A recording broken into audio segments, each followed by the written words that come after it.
Van alá 13 edicións e despois do éxito acadado en todas elas, Noia Histórica segue a apostar por este tipo de iniciativas de cara a mellorar as vendas do sector comercio. Esta ferramenta, esta actividade que nos dotamos acompañada da correspondente publicidade sea o suficientemente atractiva como para que atraia xente, que é o noso fin último. Despois as ventas dependerán evidentemente de cada asociado, non? Con todo, hasta ahora, sempre as feiras foron un éxito, en maior ou menor medida.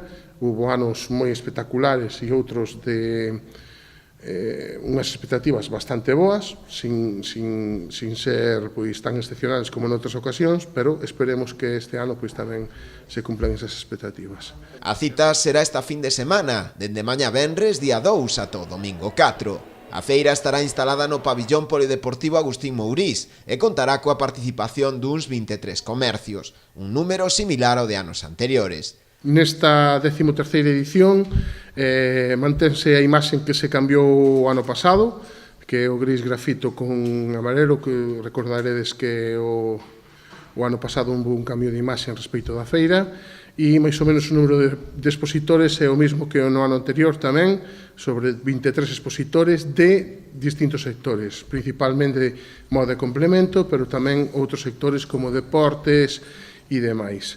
Obradoiros para nenos e talleres con actividades durante todo o fin de semana de forma gratuita ou igual que a entrada á feira. Tanto o presidente de Noia Histórica como a edil de Comercio Mariola López, que tamén participou no acto de presentación da feira, fixeron unha chamada a acudir a visitala, no seu intento de potenciar as compras na vila. A entrada será de balde e os horarios variarán en función do día. Mañá venres de 5 a 9:30, o sábado de 10:30 a 9:30 e o domingo de 10:30 a 9 da noite.